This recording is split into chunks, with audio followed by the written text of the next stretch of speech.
Hey guys, it's Flight Level Guy here, back with another video. Today we're going to be departing from runway 14 out of Nassau and landing into Congo Town. So I want to make this video today to talk about delays and why I believe they are part of the journey.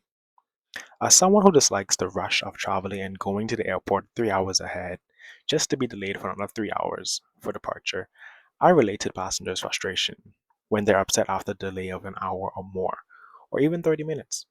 After working in the airline industry for about 9 going on 10 months, I have gotten used to delays and such because, again, it's my job and things happen. I understand the frustration in delays because you booked the flight to be at a certain place at a certain time and because you have things to do in this certain place at set time. However, I believe that with this frustration means that there's something to be learned, something to be understood. People underestimate the beauty and the amount of technology and all the things that have to go right in order for a flight to be successful. It's not just the aircraft is there, let's go. A delay can be caused by almost anything. And since I've been on the other side of it for the last few months, it's if one I've noticed that if one department falls short, then it causes a domino effect, and that in turn affects passengers. For example, from the very beginning, a passenger can show up at 6 a.m. for their 8 a.m. flight. As passengers are checking in, the system can fail and online check-ins will have turned into manual check-ins, which can then take a while. The crew that's conducting the flight is probably either on their there or on their way for 6:30 sign-in time. Maintenance personnel has been there from about 5:30, 6 o'clock, and they've been conducting their checks. And as the pilots arrive at dispatch, they're advised on their flights for the day. However, as they arrive, the crew is notified that another crew called out sick. This can then mean that the flight for 8 a.m. will be delayed because the crew who was scheduled for that 7 a.m. is now out sick. So then the 8 a.m. crew is now reassigned to the 7 a.m. flight to keep that flight on time. Situations like these happen all the time, and in this industry, it's important to adapt to situations changing. Let's not forget the weather. That plays a huge factor in delays as well, especially living in the tropical place. You're bound to run into thunderstorms and such, which can make the flight even more delayed and increase flight time.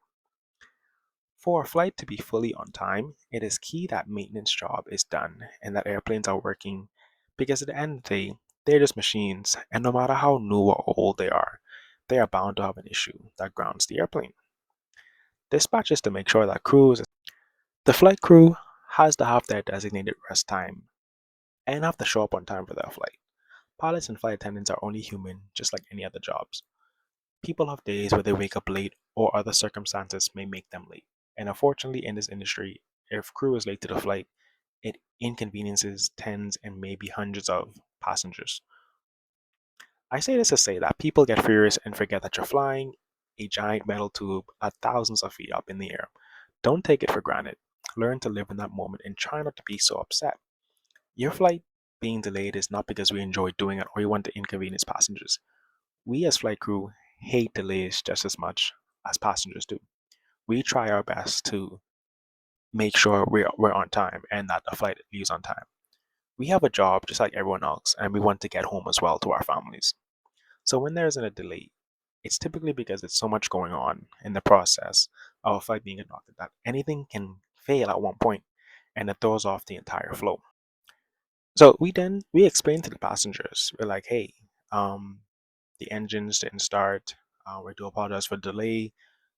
We're gonna get the mechanics right on it to try right this wrong as soon as possible. And communication as an airline pilot is very important to the passengers. If they know what's going on and you try to explain to them in the most simplest way, a lot of times they do understand.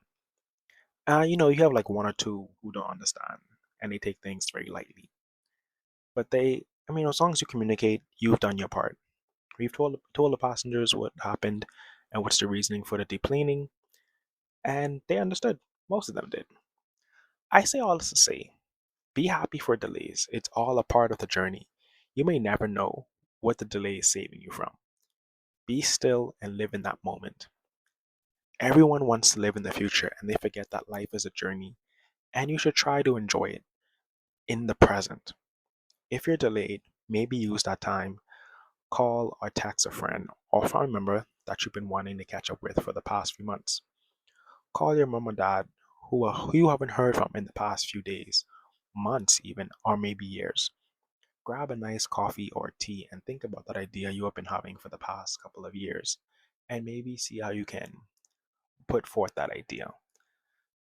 Thank you guys for joining me on this flight.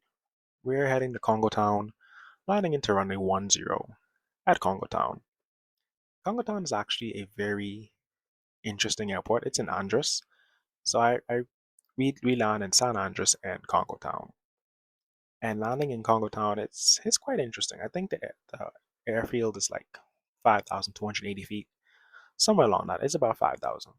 So it isn't as bad as Nubite Cat Island, but landing there, it's always a thrill because the runway isn't the best, and you get to see her in a second, but it gets the job done, and the Embraer 155 is able to land there with precision as long as you make it a nice landing.